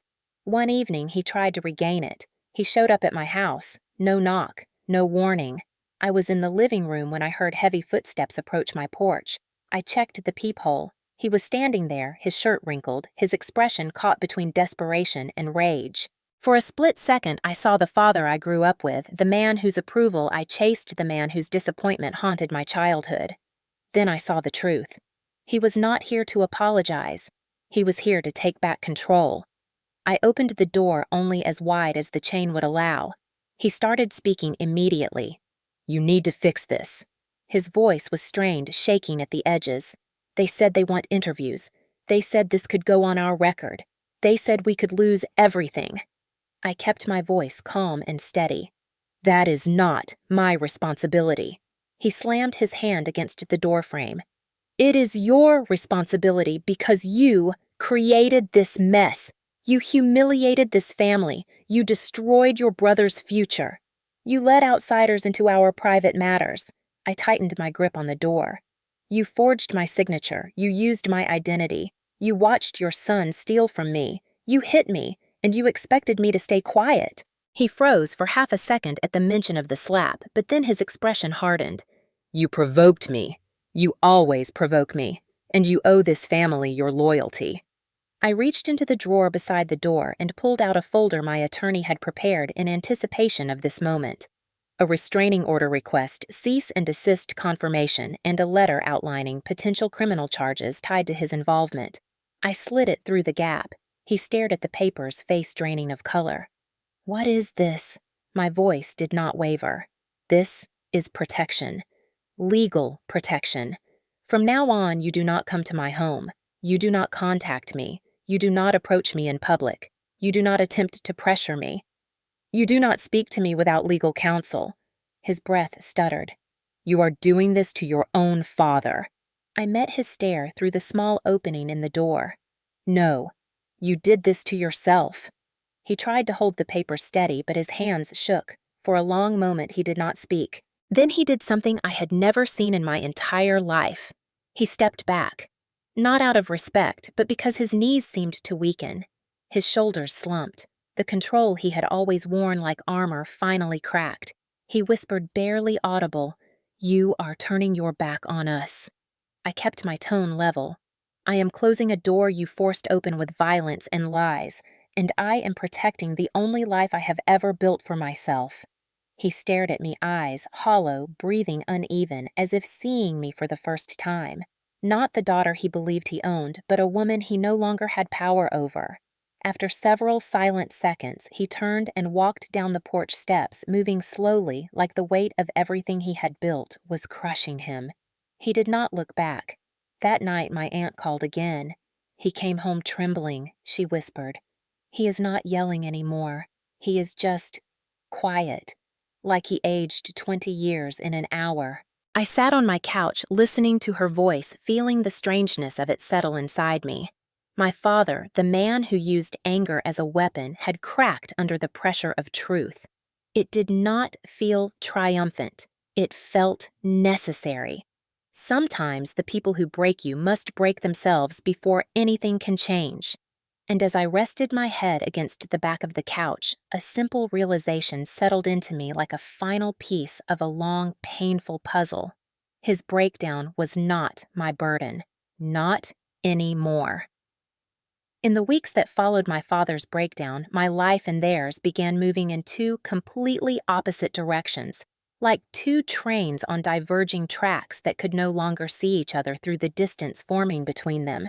While their world tightened around investigations, debt notices, and collapsing reputations, mine opened in ways I had never allowed myself to imagine. The first shift came quietly.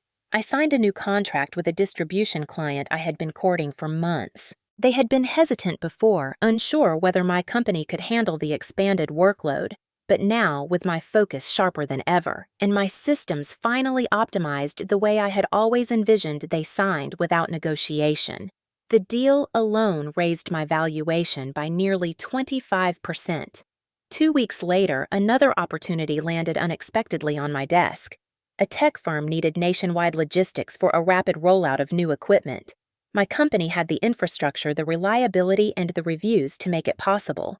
I won the contract. My valuation climbed again, pushing past $4 million, then creeping higher. I hired more staff. I expanded warehouse space. I partnered with a seasoned operations manager who took one look at my processes and told me, "You built this from scratch, didn't you?" When I nodded, he smiled. "I can tell. People who build from scratch build differently." I began sleeping better, eating better, breathing better. The tension in my shoulders loosened. The darkness in my home lifted. I went entire days without thinking about my parents or my brother.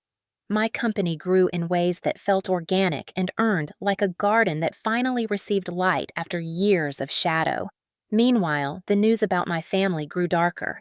Investigators had officially expanded the case to include both identity theft and fraud. My brother's digital activities were subpoenaed. Accounts were frozen. His so-called startup collapsed entirely, with investors demanding explanations he could not give without incriminating himself further. My parents' financial accounts remained under review. Their credit dropped so low they could not refinance anything or open new accounts. Several debt collectors began calling them regularly. They blamed me, of course. They blamed me for the subpoenas, for the freezes, for the wedding's collapse, for every financial issue they had created themselves. My aunt told me they walked around to their home in silence most days, barely speaking except to argue. My mother cried often, especially when bills arrived. My father looked hollow, exhausted, stripped of the pride he once carried like armor. It should have made me feel triumphant. It did not. Their fall was simply the consequence of their actions, nothing more. My rise was the consequence of mine. One afternoon, as I was reviewing potential warehouse expansions, my attorney called with an update. "Congratulations," he said calmly. "The new valuation report is finalized. With the contracts you signed, your company is now worth $5.5 million. $5.5 million. I let the number settle in my chest like a warm ember. It was not the money that mattered. It was what it represented. Independence. Safety. Proof that everything I built while they doubted me, dismissed me, and used me. Later that week, I met with a software provider who wanted to collaborate on a streamlined logistics tracking system. The meeting went well, and as I walked back to my car afterward, sunlight hit my face and I paused for a long moment, realizing something that made my breath catch. I had stepped into a version of myself I had never been allowed to be. Confident, independent, unapologetic, free. The contrast between my life and my family's became impossible to ignore. The more I thrived, the more they struggled. It was not spiteful. It was simply the truth. When you build your life on honesty, discipline, and resilience, it grows. When you build your life on entitlement lies and stolen foundations, it collapses. My aunt updated me regularly, though she tried not to burden me. She told me my brother rarely left the house anymore. He had gained weight, lost his ambition, and spent most days awake only at night, pacing or muttering about the investigation. She told me my mother had stopped attending social gatherings, ashamed of the whispers. And she told me that my father had aged more in 3 months than he had in the past decade. He was thinner, quieter, uncertain. He had once been a man who walked into any room like he owned it. Now he barely left his own front porch. Meanwhile, I moved into a new home, a bright, modern space with tall windows and a backyard filled with soft evening light. I decorated it slowly, piece by piece, choosing furniture and artwork that reflected peace, stability, and a life I wanted to nurture. Every night I cooked dinner for myself, something I had never consistently done before. I invited friends over for game nights. I went for morning runs. I built routines that felt like freedom. My therapist once told me that when abusers lose access to the person they controlled, they often fall apart. But survivors rise. And as strange as it felt, I realized she was right. Their fall and my rise were not connected by revenge. They were connected by truth. Their truth brought them down. Mine lifted me up. Towards the end of the month, my attorney called again. He said the investigation was moving into its next phase. Statements would soon be requested. My involvement would be minimal, mostly verification. My brother would face far more scrutiny. My parents could face civil repercussions. The process would be long, but the trajectory was set. That night, I sat in my new living room, letting the quiet hum of the house settle around me. I thought about everything I had endured: the slap, the forgery, the coercion, the years of dismissal, the decades of favoritism, and I realized something else. My rise was not about them at all. It was about me finally stepping into a life where their dysfunction could not reach me. Their fall was simply the cost of refusing to change. As I turned off the lights and walked upstairs, one simple truth echoed in my mind. I had risen. They had fallen, and the distance between us was exactly where it needed to be. It happened on a Sunday evening, the kind of calm, golden hour that makes the world look softer than it really is. I had just finished watering the plants in my backyard, the sun dipping behind the trees, the air warm with the lingering heat of the day. My new home felt peaceful, grounded, safe. I was preparing dinner when I heard a car pull up outside. Not the kind of arrival accompanied by confidence or entitlement, but the slow, hesitant crunch of tires belonging to people who were unsure whether they should even be here. I walked to the front window and peeked through the blinds. My parents stood on the walkway looking smaller than I had ever seen them. Their clothes looked worn, their faces hollow, their posture defeated. My father held a duffel bag. My mother clutched a stack of envelopes, probably bills they could not pay. It struck me then just how far they had fallen, not because of anything I had done, but because every lie, every manipulation, every choice to protect my brother at the cost of destroying me had finally boomeranged back at them. They hesitated at the bottom of my porch steps for several seconds before my mother finally knocked. 3 soft taps. Not demanding, not angry, just broken. I opened the door halfway, leaving the security chain in place. My mother's eyes filled instantly with tears. She looked at me like someone who wanted to cry out for help but did not know how. She whispered my name in a voice I barely recognized. "Your father and I need a place to stay. Just for a little while." My father stood behind her shoulders, slumped eyes downcast. He did not speak. Not yet. My mother rushed to fill the silence. "We lost our house. The bank took it. The debt, the accounts, everything is gone. We have nowhere else to go." Her words spilled out in panicked breaths. She added quickly, as if it would soften the blow, "It will only be temporary, just until your father gets things sorted out." My father finally lifted his eyes to me. There was no anger now, no condescension, no authority, just exhaustion. He said quietly, "We need your help." Those 4 words might have gutted me once. They might have sent me scrambling to fix everything, to carry the weight of their mistakes, to sacrifice myself to make their lives easier. But not anymore. Not after everything they had done. Not after the slap, the forgery, the attempted theft of my company, the lies, the manipulation, the decades of favoritism. I kept my voice steady. "You cannot stay here." My mother's face crumpled instantly. "What do you mean we cannot stay here?" she cried. "We are your parents. This is your home. Families help each other. Families support each other." I met her gaze without flinching. "You taught me that family only mattered when it benefited my brother. When I needed support, you ignored me. When I achieved something, you dismissed me. When I built my company, you tried to take it. When I told you no, you forged my name. When I refused, you stood there while Dad hit me." My father closed his eyes, shame flickering across his face. My mother shook her head, tears streaming. "We made mistakes, but we are still your parents. We raised you, we fed you, we gave you everything we could." I felt a flicker of something inside me, not anger, not guilt, but a kind of sorrow for the childhood version of me who had believed those words mattered. "You gave everything to him," I said quietly. "Everything he wanted you gave. Every mistake he made you erased. Every success I earned you claimed as accidental. You made it clear my purpose was to serve your son or be invisible." My father stepped forward slightly, voice hoarse. "We are asking for help, not judgment." The irony struck me so sharply I almost laughed. "When I needed help, you told me to figure it out myself. When I was surviving alone in college, working 3 jobs, you said my brother needed the money more. When I built my company, you said I owed the family for my success. You only see me as useful when you want something from me. Silence stretched between us, heavy and brittle. My mother tried again, desperation rising. We are family. That means something. I shook my head slowly. Family does not mean ownership. Family does not mean abuse. Family does not mean giving up everything you built to save people who tried to destroy you. My mother covered her mouth with her hand, sobbing. My father swallowed hard. What are we supposed to do? Where are we supposed to go? He sounded like a man who had run out of lies to hide behind. I felt the weight of the moment settle fully in my chest. This was the point of no return, the final boundary drawn in stone.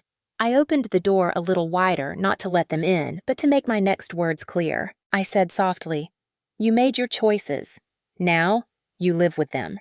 They stared at me stunned. I continued, "This house is my sanctuary.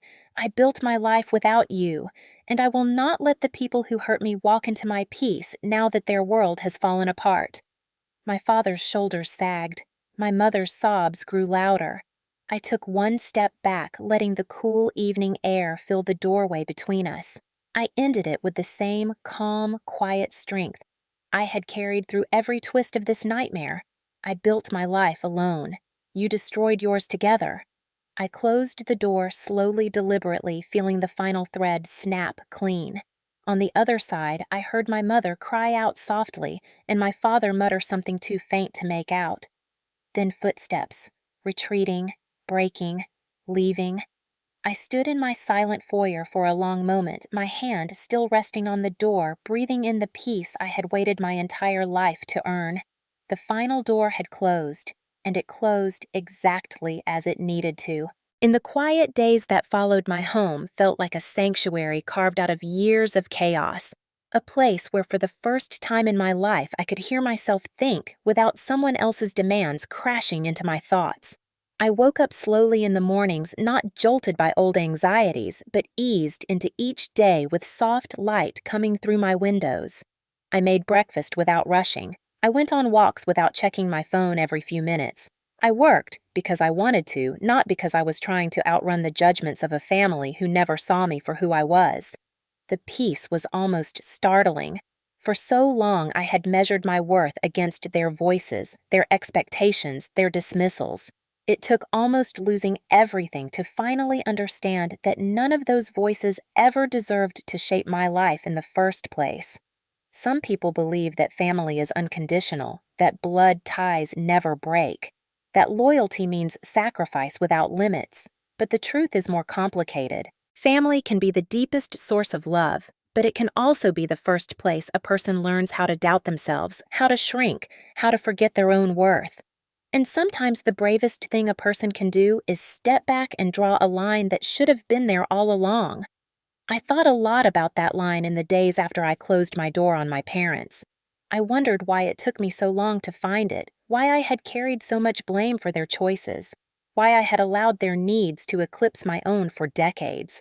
But then I remembered the little girl I once was, trying so hard to earn affection that was never freely given. I thought about the teenager doing everything right, only to be told she still wasn't enough. I thought about the college student working multiple jobs, waiting for a moment of pride from her parents that never came. I thought about the woman who built a company from scratch while being told she owed her success to people who gave her nothing but doubt. And suddenly, I understood. I had stayed silent because I had been trained to. I had endured because I believed I had to. I had carried burdens because no one ever taught me that I could put them down. But standing in my quiet home, now surrounded by the life I had built, I realized something profound. Survival is not owed to the people who made you struggle. Growth is not owed to those who held you back. Peace is not owed to those who created your chaos. The only person I ever owed anything to was myself, and I had finally chosen me. My company continued to flourish during this time.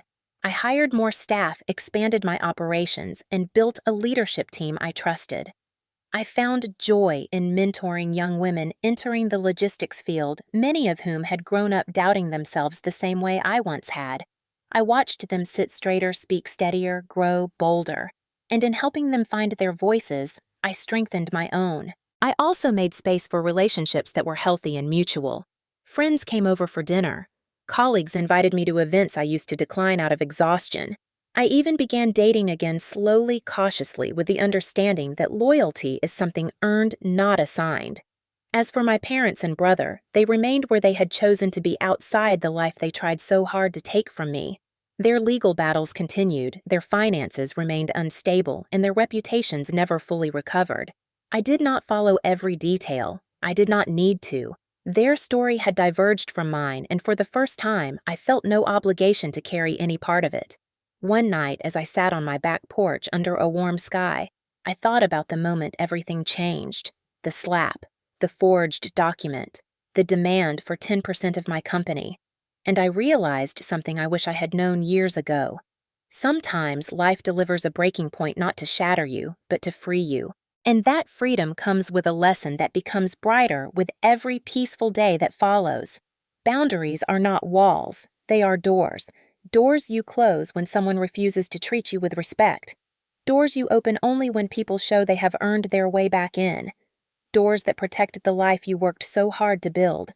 This was my door, my life, my peace. And I had finally stepped into all of it. If you have ever survived family imbalance favoritism or being treated like you were less than you truly are, I hope my story reminds you of something important. You are allowed to protect your peace. You are allowed to choose yourself. And you are allowed to close the door when others refuse to honor who you are. Thank you for listening to my story.